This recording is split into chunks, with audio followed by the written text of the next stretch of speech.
자, 그러면 강의법을 가지고 수업을 할 때 훨씬 더 효과적으로 하기 위해서는 어떠한 전략이 필요할까요? 크게 세 가지 정도로 생각해 볼 수가 있습니다. 첫 번째는 설득력 있는 연설이고, 두 번째는 잘 짜여진 연극, 세 번째는 학습 프레젠테이션이 될 수 있겠습니다. 학습 발표 자료가 되겠죠. 먼저 설득력 있는 연설에 대해서 한번 얘기해 보도록 하겠습니다. 이 설득이라는 개념은 고대 그리스 시대부터 시작되었다고 볼 수 있습니다.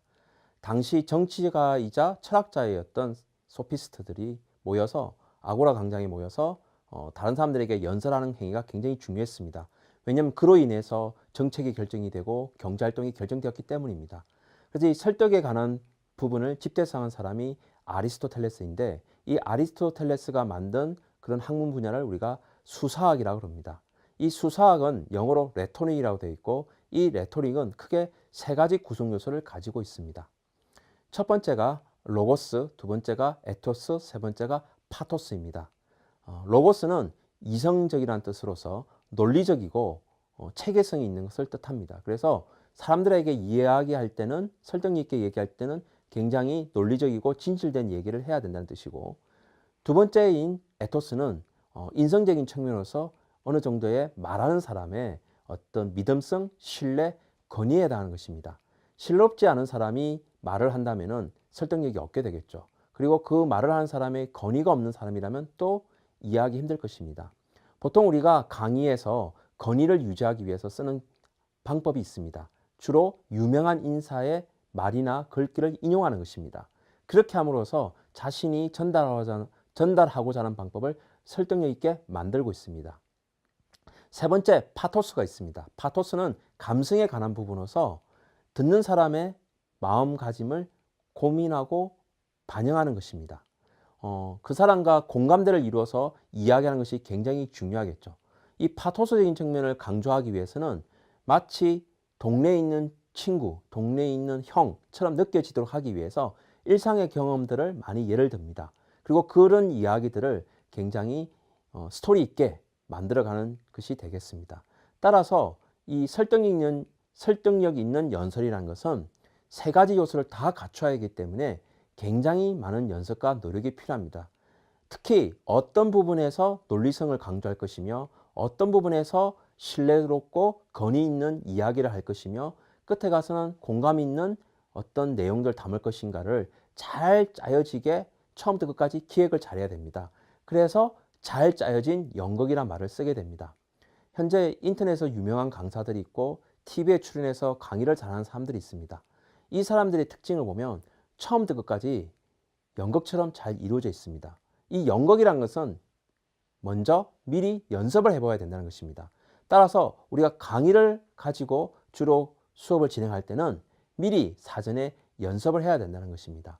연습을 하지 않은 상태에서 강의를 하면 굉장히 힘들어지게 되겠죠. 근데 보통 학교 선생님들은 이런 경향이 있습니다.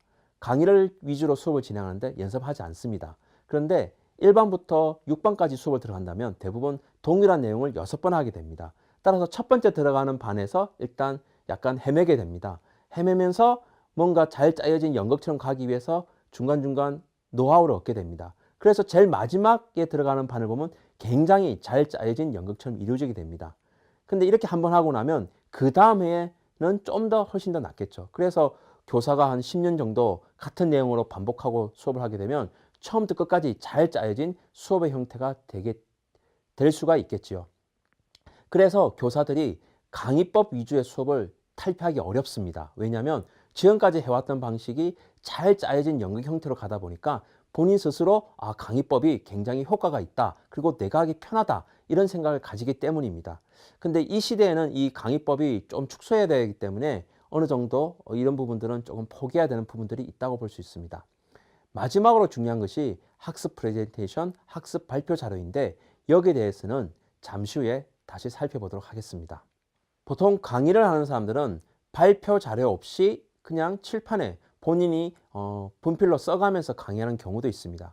그런데 사실 분필의 힘에 의존해서 강의를 한다는 것은 굉장히 노련한 사람이 아니면 정말 어렵습니다. 전체 연극 대본을 머릿속에 담고 있어야 되는 것과 똑같은 거죠. 근데 발표 자료를 만들게 되면 정말 다양한 시도들을 해볼 수가 있습니다. 미리 또 짜여진 극본도에 따라서 발표 자료를 만들기 때문에 전체 대본을 외울 필요 없이 중간중간 도움을 받을 수가 있는 것이죠.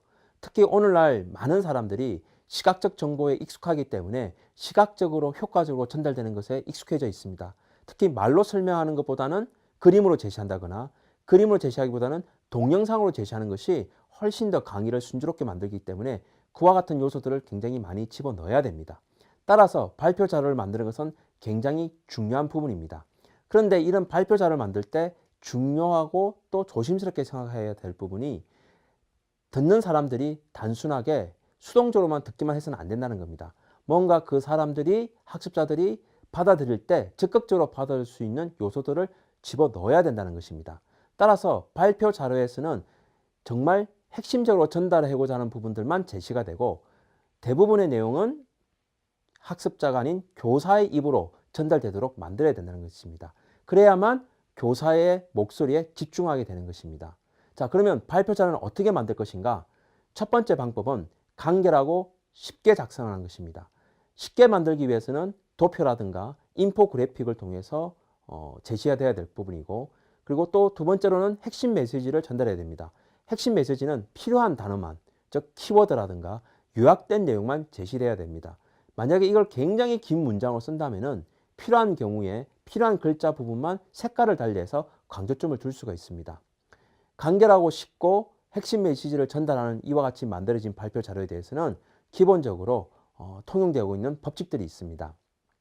그 대표적인 법칙이 바로 키스 앤 킬입니다. 영어 단어로만 보면 굉장히 아름답고 무서운 내용들이 되겠지만 그것이 담고 있는 전체 문장들을 본다면은 심플 앤 숏, 그 다음에 라지 앤 레지블입니다. 단순하고 짧게 그리고 크고 읽을 수 있게 되어 있습니다. 굉장히 복잡한 내용보다는 짧고 단순하게 제시가 돼야 되고 짧고 단순하게 제시가 될 때 그 부분을 머릿속에 담으면서 교사의 강의에 집중하게 되는 것입니다.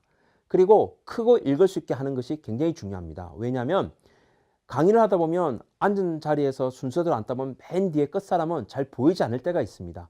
그런 사람들을 배려해서 글자가 크고 읽을 수 있도록 제시가 돼야 되는 것입니다. 하나 예를 들어 보겠습니다. 지금 그림과 같이 굉장히 복잡한 내용들이 있습니다. 대부분의 학생들이 발표할 때나 또는 대학에서 대학원생들이 논문 발표할 때나 또는 학술대에서 과학자들이 발표할 때 보면 굉장히 많은 글자들이 적혀 있습니다. 뒤에서 하면 읽을 수가 없습니다. 그리고 이 발표하는 사람은 이 표정이나 이 모습이 칠판을 향해 있습니다. 즉 발표 자료를 향해져 있습니다. 그래서 듣는 사람이 어떠한 상태인가, 그 사람이 제대로 이해하고 있는가, 반응이 좋은지 나쁜지를 살펴볼 겨를 없이 그냥 발표 자료를 보고 읽기 시작합니다. 이 발표 자료를 읽는 순간부터 이 청중들은 딴짓을 하거나 다른 생각을 하게 됩니다. 반드시 발표를 할 때는 듣는 사람과 이 눈을 맞춰야 됩니다. 아이 컨택이라고 그러죠. 눈을 맞추면서 얘기해야 되기 때문에 발표 자료가 이렇게 글자가 많고 복잡해서는 안 된다는 거죠. 그래서 이것을 키스 앤 킬 법칙에 의해서 발표 자료를 만든다면 다음과 같이 수정할 수가 있습니다.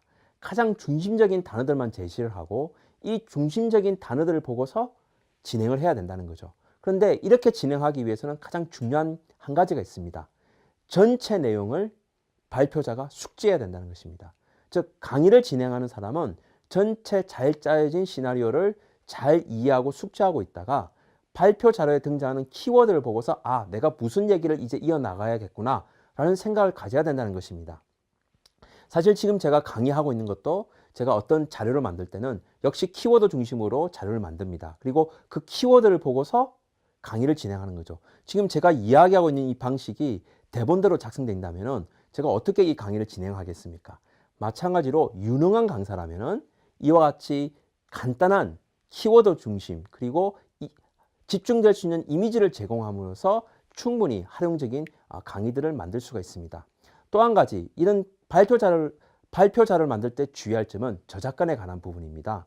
글자는 저작권이 없겠지만 크게 글꼴하고 그리고 이미지에 대해서 저작권이 생길 수가 있습니다. 그래서 글꼴은 보편적인 글꼴을 사용하면 좋겠고 이미지는 인터넷상에 가면 무료로 다운받아서 쓸 수 있는 이미지들이 있습니다.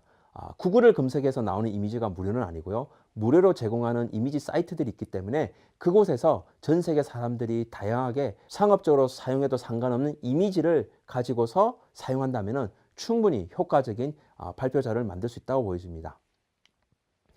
끝으로 발표 태도입니다. 아무리 발표 자료가 좋아도 발표 태도가 나쁘다면 듣는 사람들은 굉장히 지겨워하거나 또는 부정적으로 볼 수가 있습니다.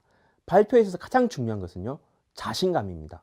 본인이 그 내용을 잘 숙지하지 못하고 잘 이해하지 못한 상태에서 발표를 하게 되면 듣는 사람도 마찬가지로 불안해합니다.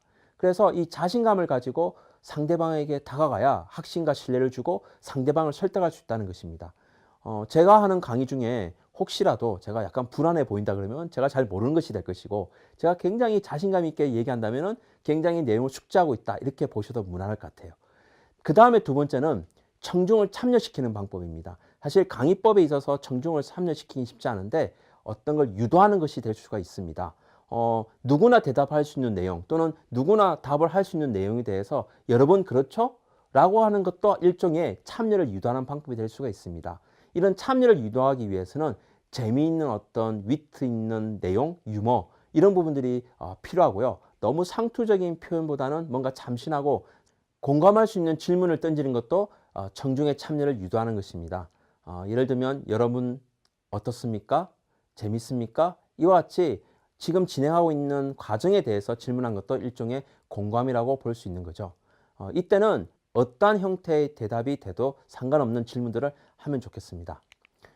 그리고 그 다음에 나온 것은 개성입니다. 사실 이 개성을 가지고 발표하는 것도 굉장히 이 강의에 대한 집중도를 높일 수가 있습니다. 대표적인 인사가 있습니다. 지금은 고인이 되었지만 애플사의 스티브 잡스입니다. 스티브 잡스는 생각해 보십시오. 어떤 모습으로 개성 있게 강의를 했는가? 복장이 있었습니다. 일단 청바지에 똑같은 티를 입고 나왔습니다. 지금 현재 알리바바의 마인한 사람이 그걸 흉내내고 있죠. 그렇게 강의를 할 때 집중시키는 방법으로서는 의상을 통한 개성도 있지만 말을 하는 개성도 있을 수 있습니다. 어떤 특정 단어를 열심히 쓴다든가, 여하튼 고정적인 어떤 관념을 벗어나서 개성 있게 접근하는 방법이 굉장히 중요합니다. 가장 쉬운 방법이 의상이었고요. 두 번째는 행동이고 모션이 될 수가 있습니다. 그리고 또 한 가지는 눈높이에 맞춰서 하는 것이 굉장히 중요합니다. 발표 자료를 만들어 왔는데 이 발표 자료의 내용을 굉장히 어려운 말을 써왔는데 듣고 있는 청중들이 잘 이해를 못한다. 그러면 수준을 낮춰서 내용을 바꿔서 설명해야 됩니다.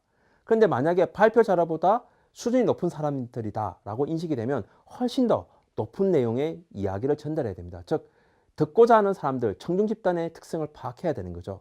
사실 특강이나 어떤 강연을 갈 때 학습자가 어느 정도 수준인지를 파악하는 것이 굉장히 중요합니다.